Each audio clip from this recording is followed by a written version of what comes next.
Greetings, greetings. Welcome to So Much to Talk About. My name is Nabaté Isles, and it's always a pleasure to share facts and viewpoints on the world of sports, as well as have very intriguing guests from all walks of life, especially sports and music. And before I introduce the guests that I have the honor to interview today, I want to let you know to make sure that you check out past episodes of So Much to Talk About on my YouTube channel, which is NSI World. N is in no, S is in Sam, I is in Indigo World. So you can check out past episodes of So Much to Talk About. And especially during this time of quarantine, I've been able to talk with so many great individuals from sports and music. And also as well, make sure you check out my podcast, interviewing retired athletes, called Where They At. You can be able to stream it on Spotify, Apple Podcasts, Google Play, iHeartRadio, etc. Now, introducing this gentleman who is one of the preeminent drummers in the world and also a big basketball aficionado and one of the best basketball players of jazz musicians for sure. But this gentleman has done so much on the drums. He's from Los Angeles, California. And he's really made a name for himself as a leader, a producer, and he's played with so many legendary musicians like Milt Jackson, Eric Reed, Cedar Walton, Wynton Marsalis, Bobby Hutcherson.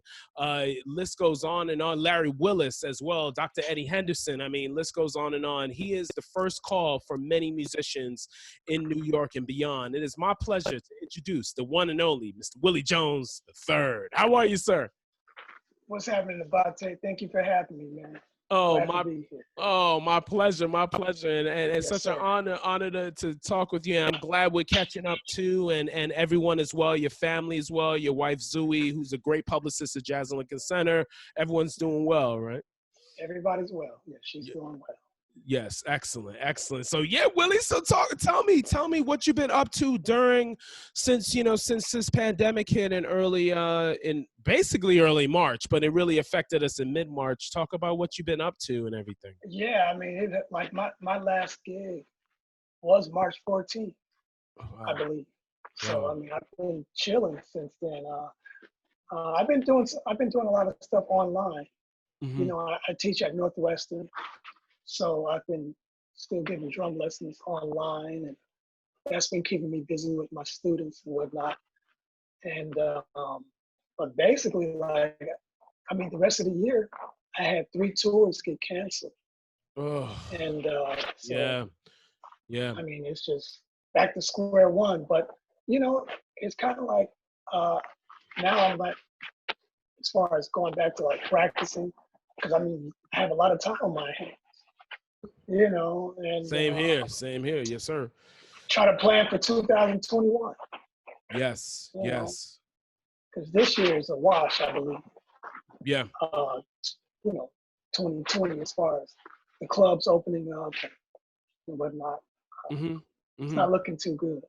Yeah, and then tell me about, like, there were 2 jazz festivals I was going to play in that canceled. One is postponed to fall. We don't know, but I don't think it's happening. Right. But the practice time and the writing music and everything, that really works out. And you're doing producing, right? You're producing a young piano player that is hitting this, right. Not hitting the scene, but is making a name for himself in the scene. Yeah, great young piano player, Isaiah Thompson. Mm-hmm. Montclair, New Jersey, right? It's from Montclair, right? That's right. Yeah. Mm-hmm. Or West Orange, yeah. Yeah. But so we did the recording beginning of this year. Okay. And but we kind of put things on hold. But with the shutdown, that was almost like a perfect time to like really start back up with the production and the mixing. So right now we're right in the middle of finalizing the mixes and getting everything together. And he's doing the music of Buddy Montgomery. Oh, very underrated. Oh, man. Yeah. Monk, Buddy, and Wes. Oh, Indianapolis. Exactly. Yes. Right. So it's like Isaiah Thompson's trio plays the music of Buddy Montgomery. Wow. Is he going to do some organ too? He going to play some organ as well? Well, not on this project. It's Okay. straight piano. Oh, straight piano. Okay, because Yeah. Buddy did some organ too. Mm-hmm. That's right. That's right. Mm-hmm. But that's so. And there's some other projects that I'm producing that since since we're all shut in, that I'm really dealing with the mixing and just dealing with the production side of it. But I'm still practicing. Matter of fact, I'm probably practicing more now on the drums than I had been, because got nothing but time. Yes. Same here, brother. It's like, just it's been really good to kind of like go back to basics on certain things, or work on techniques that we're not able to really expand because we're busy and playing and running around. So yeah, absolutely.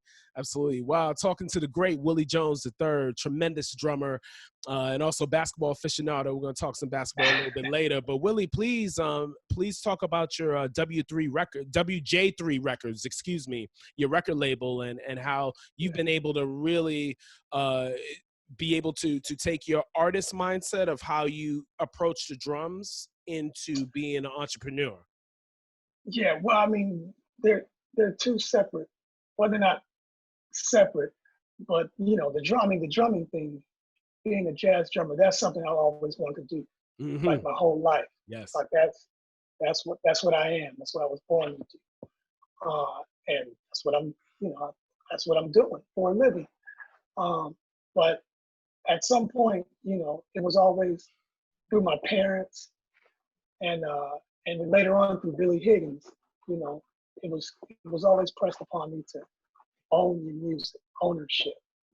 So I couldn't really tell you exactly what point that I was like make the decision to like start a label or whatnot. But it's just a process of move to New York, you start doing record dates, what have you, and then at some point you try to get a record date for yourself. Yes. And after getting turned down so many times, he's like, well, let me do it myself. Let me try it one time.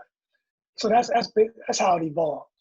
I just said, well, instead of making a demo, let me just, this would be a record, or a CD.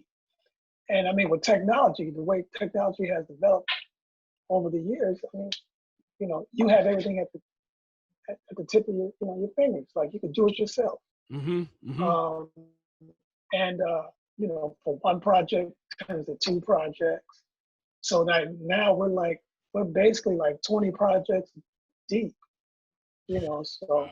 I guess now you can officially call it a small label. Yes. And I mean, I'm producing, Isaiah Thompson, Ralph Moore, Rick Jermison. I see Rick Jermison. Yeah. Rick Jermison. And I did a couple on Cyrus Chestnut a few years ago. Yes. So yeah, I mean, but now it's another passion. It has developed to like a whole other passion aside from playing drums. I mean, I'm gonna always do that. But yeah, man. I mean, especially now that we can't perform. Now I'm just making plans for other projects. Yes.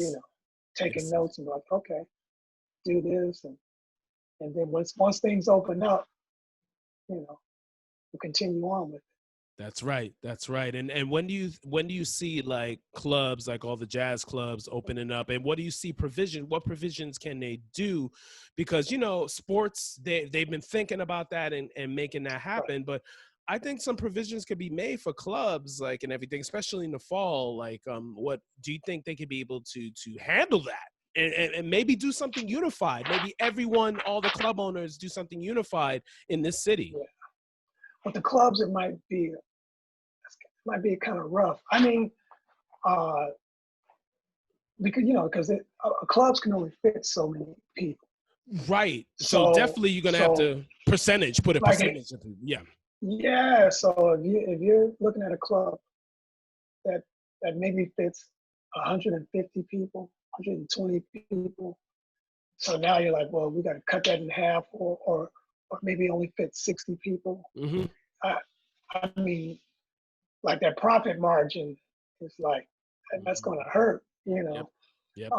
Now I know some of the clubs already, like Smalls. I think they're already doing like the live stream. That's right. With no one in the audience. Yep. With no one in the audience, Mm-hmm. and I think they're charging people to watch it. You know, so maybe that coupled with open back up the club, but only let so many people in. Mm-hmm. You know, maybe the clubs could find a way to survive. And a live stream, and do a live stream so they could get money from people all over the world. You know, exactly. Right. Exactly. So, but I mean, it's going to be. I mean, hey, survival of the fittest. So it's going to be hard though.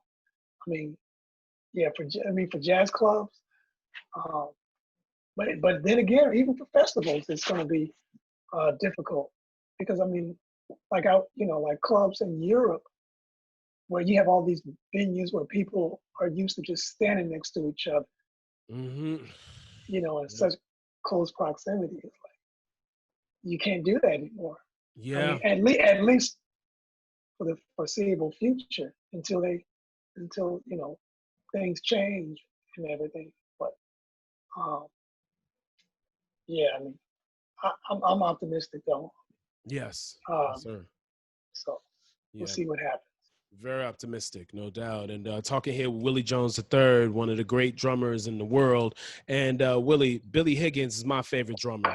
You know, like, mine too. Yes, sir. Yes, sir. Billy Higgins and Jack DeJohnette. Those are my two, you know, like. He's great too. Jack. Yes, but talk about, you mentioned coming up in Southern California and working with Billy Higgins and he was your mentor. Like he talked about owning your music. You know, how infectious was he and how positive he was for all the young cats, generation after generation. I mean, he's mentored so many musicians. He's responsible for I mean, all musicians that come out of the West, out of LA, are connected to Billy Higgins. Like, I mean, you can count like myself, Danny Grisette, Eric Reed. I mean, even like Kamasi Washington. Yeah, like they all come out of the world stage. Which was Billy Higgins' workshop. Crenshaw. Yeah, Crenshaw, Lamar Park. So they're all under Billy Higgins' umbrella. And I mean, man, he's been everything. Like he was the first one that really told me, you know, you need to move to New York. Yes. So, and you moved later, a little later in your late 20s, right? Mid to late 20s, right? I didn't move to like 97. But I mean, he was telling me that in 91. Yes. 90, that, you know, like you get yourself prepared here and then go to New York. Like that's what Billy was saying to me. So, I mean, he provided a place for young musicians to develop, that being the world stage. And he also, I mean, everything. Like for me personally, he got me my first drum endorsement. You know, I mean, he told a lot of the musicians in New York about me before I moved to New York. So when I got to New York, guys were like, "Oh yeah, Higgins told me about you." And that's a stamp of approval. Yeah, like or Higgins told me to watch out for you. So, I mean, yeah, I mean Higgins, and he always talked about, you know, how important it is about culture and music and owning what you produce. Yes. You know, and he had a label for a minute. You know, World Stage Records. Okay. So that was like I used to play with a group called Black Note. That's right, Black Note. In LA. Yeah. And the first recording session we did was for Billy's label. Then Impulse after that, right? And right now. Sony and then Impulse. Yeah. Okay. But that came maybe 5 years later. 4 or 5 years later. But yeah, man, Billy Higgins, man, he's, you know, he would get people like Barry Harris, Herbie Hancock, Cedar Walton to come down To to the stage stage. Yep. to do workshops. Yes. So I mean, we got that exposure because of him. Yes. So Wow. all roads lead through Billy Higgins. That's right. Absolutely. I never had the chance to meet him because I went to the stage like in the late 90s. So I didn't get a chance to meet. I mean, he was still alive, but he wasn't there that night. I only went one time. It was such a great experience. But Willie, now Kendrick Lamar, like one of the most popular artists in all of music, not just hip hop, but definitely one of the great MCs of all time, for sure. Yeah. But he took a little snippet from The Thorn, which is on one of your albums, and put it for a joint called Rigor Mortis, and it was hip because I remember when I first heard that on Section 80, I was like, oh, that's hip because I didn't know that was from your album. But tell the story on how this cat, and his production team totally took your sample from your album and didn't even tell you about it. Wow. Yeah, it wasn't so much him. It was more the production. The production team, or the producer. They basically took the whole tune and just sped it up. Well, yeah, right. Like they didn't even chop it up. They just took the song, sped it up, and had him rap over the track. They didn't get permission or anything. So, we had to negotiate. Yeah. Eventually, that's what it came to. And how'd you contact his people? Like, how did you hear about it first? How did you hear about it? I don't really follow hip hop like I used to. So, like a childhood friend of mine, actually, someone who follows rap, sent me the video. That was the first time I had ever heard or seen the video, and that was like almost a year after it had been out. It had been out like a year. Wow. And so a friend of mine sent me the video, and that was the first I had heard, and Eric wrote the tune.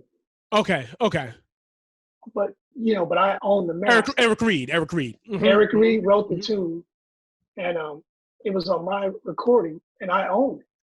I own the sound recording. That's right. So I mean, they had to deal with me eventually at the end of the day, because they didn't want to go to court or nothing like that. Because, like I said, it was obvious.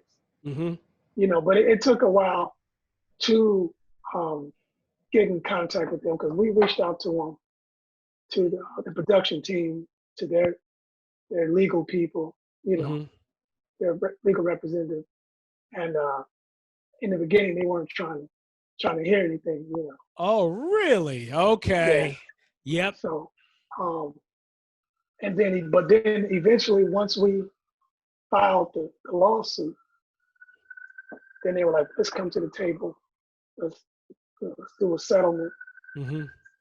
Which I'm good. I'm cool. Yeah.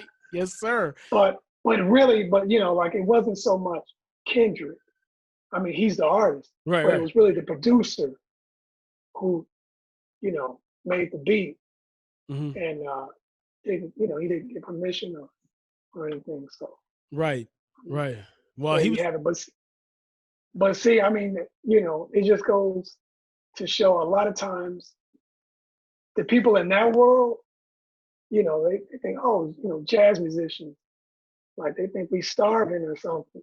So maybe you'll settle for anything, or and that wasn't the case.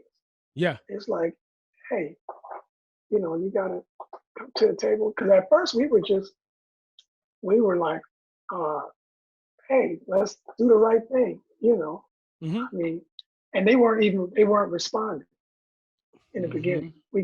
That's why it took so long to work things out. But now everything's been settled for a couple of years. It's been settled, and it's all good now. Yes. Wow. And that's key. Like now, how what would you advise, like, how would you advise musicians to, because it's kind of hard to keep track of because a lot of albums don't really, our albums don't sell as much as like an album that's in the hip hop or pop or rock world, you know? So how can we keep track of? I mean, it's really difficult. And like I said, I didn't even know about it. Yeah. For like a year. But I mean, the bottom line is own your music. That's right. Own your copyrights. Like Billy Higgins said. Right. Own your copyrights. Like, make sure everything is copywritten and own the music. Like that's, so whenever, because if you do that, whenever you find out, it could be 6 months, a year, 5 years. I mean, the longer it takes, or the longer, when you find out, that might be more money for you. Yeah. You know, if it's a hit, if the song becomes a hit. But yeah, just the bottom line is to own your music. And that was my takeaway from it. And that's what I tell anybody who, whether or not somebody samples your music or not. It's like, because you might be in a situation where maybe your music doesn't get sampled, but maybe somebody wants to use it for a commercial, or maybe they want to use it for a movie or something. If somebody else owns the copyright on it, then they get the money. That's right. So that's right. That was my takeaway. That's the key, just to make sure. Even if you don't put it out yourself, maybe even if you license the recording to another label, you should still own the copyright. Own the music. That way, whatever happens, if you get sampled or they have to come to the table and negotiate with you. That's right. Absolutely. It's because the label, you don't know if it's a label, you don't know what percentage they're giving you. You know what I mean? At the end. Yeah. At the end of the day. Exactly. With me, I was the label. That's right. And the artist. So I was like, whatever. This is we want to go to court, or we want to negotiate, or whatever. And both cats from LA. Both cats from LA. You, Kendrick, and the production team as well. Yourself. Producers from LA too. That's right. Yeah. So, wow. But shout out to Rochelle Clairbeau for helping you with that. Yes, indeed. Big time. Yes, indeed. Rochelle. Larry Willis is someone that has a link to both our loves of jazz and basketball. Because Larry Willis played in Rucker Park with Kareem Abdul-Jabbar, and I'll never forget our mutual friend Steve Davis, the great trombonist. He said that Larry would say, "Hey, how many people can say that they got their shot blocked by Kareem at Rucker Park, and then went on to play with Jackie McLean and Slugs the next that night?" Yes, talk about Larry Willis. Yes. Oh man, he was. I got to shoot some ball with Larry. He goes out in California. Just shooting around the basket, and no, he's a beautiful guy. He was like a teacher. Yes. We played together in Roy Hargrove's band. Quintet. Exactly. And but Roy, like, and that was the beauty about Roy. He would always have like a band of young musicians, and then he would have one guy who had that seasoning, that had the experience, that was older.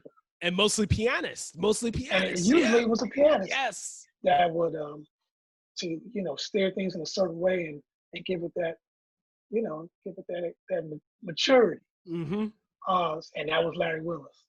Yes. When I joined Roy's band, that was Larry Willis, and he was always full of stories, always telling you about his experiences, and being on the bandstand with him. That was a lesson within itself, like sort of like the history of jazz. Because especially at that time, we're collecting all the Blue Note records and stuff, and he's on a lot of them. Like all those records he made with Jackie McLean and Lee Morgan and Lee Morgan. So I'm like, oh wow, like okay, I can hear it. Like we're on stage hitting, and he was a beautiful guy up till up till the end, like the last time I saw him, Mm-hmm. we were hitting. We were hitting Yes. on a tribute for Roy. Yeah. And, you know, Larry Willis, he was still, still hitting. He was still in there. Yes, he And was. just a beautiful guy. I mean, Yes, I have indeed. a million memories of being on the road with him and Mm-hmm. everything. So, Yes, indeed. I mean, he's in that level. Like he's, how do I say? In a category where I put Billy Higgins. Now that bridge to basketball. Now, LeBron James, we talk about Bron like he's someone that has really transcended basketball and what he is as a leader. And Right. now this bubble is starting in the NBA and it's down in Orlando. But unfortunately, when they settled that they were going to go down to Disney World in Orlando, the resort down there, this is Right. before the spike of COVID Right. cases down in Florida. So, players, coaches, staff, the NBA executives, NBA staff, they're all concerned about what can happen. Now, what do you think? Do you think they can be able to complete the season? And if they do you see the Lakers, Clippers, or Bucks? They're the three preeminent favorites. Do you see them actually sealing the deal? Because it's a different situation in a neutral court while everyone is like on edge. You mean as far as, do I see one of them winning it? Oh, winning the championship because they're favored, but could be upsets though. A lot of upsets. You never know. I mean, there could be an upset. Mm-hmm. If there was going to be one, because this is so different. Mm-hmm. Different setting. There's no audience. But I still think though, I'm still leaning toward. I was leaning toward the Lakers. But, and that's your team. That's your team. And that's my lifetime Laker fan. But now that Avery Bradley's not playing, mm-hmm. and I guess Dwight Howard's in question. Yep. So those are two role players. But very important. So mm-hmm. now I'm leaning toward maybe the Clippers. The Bucks, Milwaukee could do it. I don't think they have the experience. The Greek Freak, as great as he is, that would be an upset. If Milwaukee beats the Clippers or the Lakers. Mm-hmm. But I'm leaning toward the Clippers, although I'm rooting for the Lakers. They got J.R. Smith back. He's back with LeBron. So yes. Which in some ways will help the mm-hmm. Lakers. But they right before the shutdown, the Lakers were clicking. Yes, and Bradley was playing unbelievable. Bradley was a pivotal part of that, and now he's not there. And defensively and on offense. So, mm-hmm. But it's going to be. Look, I'm praying every day that they don't shut this down. Because of the spike. Yes. I'm like, man, because for me, like one of the hardest things of this whole shutdown is that there's no sports. Yes. Like you can't watch it. So I'm keeping my fingers crossed. I wanted to ask you before we go, brother, and Willie, so great and an honor to have you on the show. I want you to name like the most underrated basketball player you've seen in your lifetime. Underrated, someone that hasn't gotten the recognition, not in the Hall of Fame, someone that should have gotten more recognition. And I want you to name a jazz musician that's tremendously underrated, that has not gotten the recognition he or she deserve. So like in both fields. Mm-hmm. All right, let me answer. Let me go backwards. Let me start with the jazz, because that's, in my mind, that's easy. And there's so many. But the one that's in my mind right now mm-hmm. Is Barry Harris. Yes. Much, and he's getting props right now. At his advanced age, but it's like, it's 50 years too late. You dig? When Like they're showing him love now. Yes. But when you consider everything that he's done, that he's doing, like he's still doing to this day. Master teacher since I was in high school, like learning the scales and the rules. Right, and everything he does, like the cultural center that he has, that's really like the East Coast world stage that Billy Higgins had on the West Coast. The cultural center that's the East Coast. Right. Gary's been doing that for years, for 30-something years, or longer than that. He still doesn't get. And then on top of that, being like one of the baddest pianists in the world, hands down. So he still doesn't get enough recognition, you know. And we'll do what we do, you know. God forbid if he passes, then we'll like rain all this love on him and give him all his props and give him his flowers. No, we should have did that years ago. We should be doing it now. We're not doing it enough. He is underrated. And Barry Harris, I would consider in jazz underrated for his career. His musicianship. For sports, well, it wouldn't be anybody now. Yeah, right. So I'm gonna have to go back and think somebody like,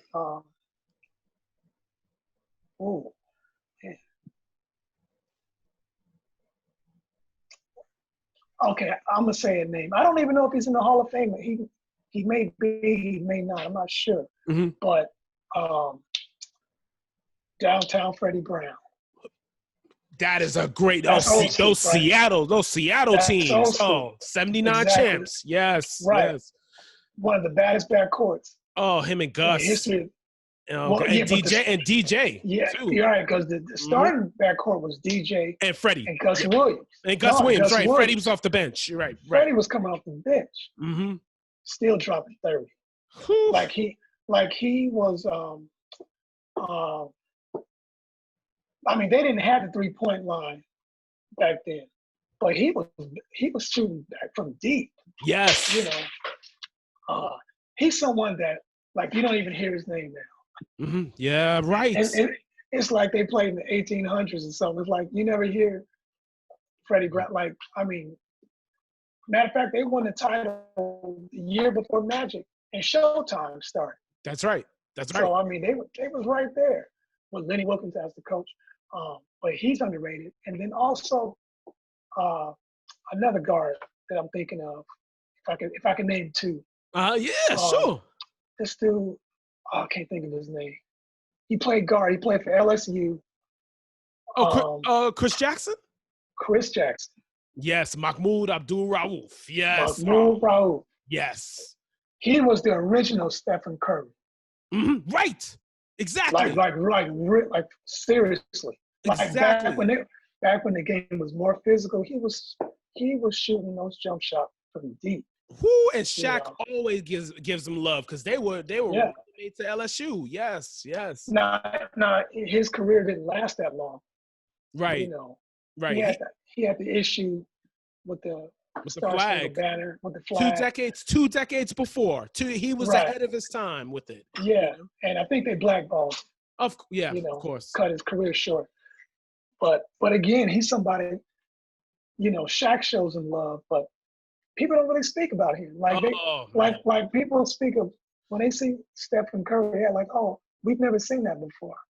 I'm like, no, I've seen that before. Yes. There's some video on YouTube of him lighting up the Chicago Bulls. That's right. Yes. Scottie Pippen and Michael Jordan. Yes. Light them up. I mean, but those two, Freddie Brown and Mahmoud Rauf, underrated, definitely. No doubt. Yeah. No doubt. Wow, Willie, I want to say it's a pleasure to catch up with you, because, we always hang out and everything, and we gotta play when everything goes, comes things back. Open up. Yes, sir. Yes, sir. But Willie Jones, I thank you for being on. So much to talk about. Appreciate you. Absolutely. Thank you. Thank you for having me, Nabaté. Yes, sir. And thank you all for All watching. right. So much to talk about. I'll see you all soon. Be safe, be blessed, stay woke. Black Lives Matter. Talk to you all soon. Take care. God bless. Bye-bye.